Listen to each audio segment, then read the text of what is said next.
даври шаҳрии озмун ҷумҳуриявии фуруғи субҳи доноӣ китоб аст дар толори кохи суруш ҷамъбаст гардид. Дар ҷамъбасти даври шаҳрии озмуни мазкур муовини раиси шаҳри Душанбе Дилбар Одилзода суханронӣ намуда тамоми иштирокчиён ва ғолибони озмуни мазкурро барои иштироки фаъолона доштанашон ва баромади хуб ҳамзамон сазовор гардидани ҷойҳои якум, дуюм ва сеюм табрику таҳният гуфтанд.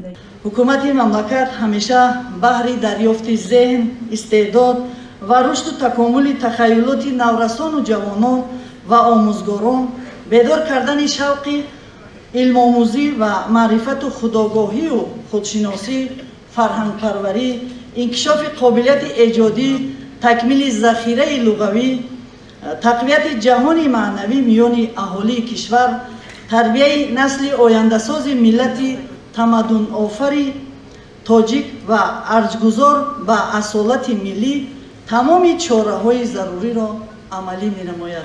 барои аксарияти иштирокчиёни озмуни мазкур ғолибият дар ҷои аввал набуда муҳим иштирок ва санҷиши дониш мебошад, чун маҳз тавассути ин озмун дониши онҳо зеҳну фаҳмиш ва дарки маънии суханашон муайян мегардад. дар даври шаҳрии озмун беҳтаринҳо аз рӯи 5 номинатсия бо риояи шарту талаботҳои озмун баромади хуб нишон дода ба даври ҷумҳуриявӣ рохат ёфта соҳиби диплому мукофотҳои пулӣ гардиданд.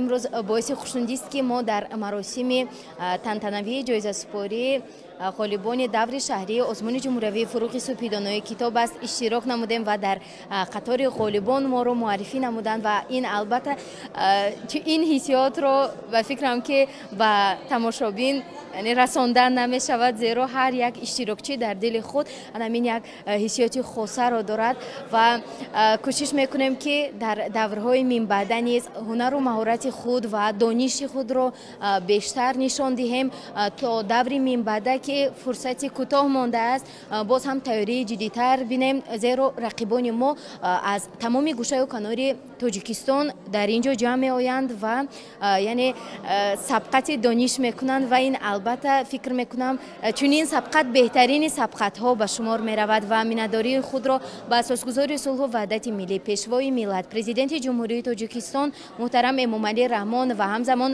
раиси шаҳри Душанбе муҳтарам Рустами Эмомалӣ мерасонам ки барои мо ҷавонон, наврасон ва умуман ҳама намояндагони касбу кори гуногун чунин озмунҳоро ба мисли озмуни ҷумҳуриявии фуруғи субҳи доноӣ китоб аст роҳандозӣ менамоянд ва ҳар як шахсро то ба андозаи ҳунару маҳорат ва донишаш қадрдонӣ менамоянд. ман Алиёв Иброҳим, хонандаи синфи 5А муассисаи давлатии мактаби интернати миёнаи махсуси санъати ҷумҳуриявӣ ба номи Мирратулло Атоев мебошам. ман аввалан миннатдории худро ба асосгузори сулҳу ваҳдат, пешвои миллат, президенти ҷумҳурии Тоҷикистон муҳтарам Эмомалӣ Раҳмон мерасонам ки барои мо кӯдакон чунин озмунҳоро ташкил карданд. озмун хеле шаффоф гузашт. эй ҳамватан, бо ҷону тан бар ҳар тараф бинмо нигоҳ. гул шуда дунёи мо аз меҳнати пешвои мо. کوشش و غیرت را ببین، مهر و محبت را ببین، صلح و عدالت را ببین از مهنتی پیشوای ما.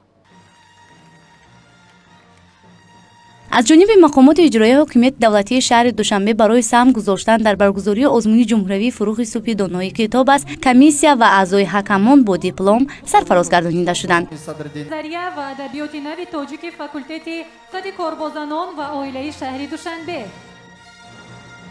معلمای عزیز شاهیان نورعلی سپاسنامه مقامات инчунин дар ҷанбасти даври шаҳрии озмун ва супордани диплому мукофотҳои пулӣ ба ғолибон боз барномаи фарҳангии консертӣ пешниҳод гардид. суруду тарона оҳангҳои шуниданӣ хотири тамоми иштирокчиёнро болида намуд.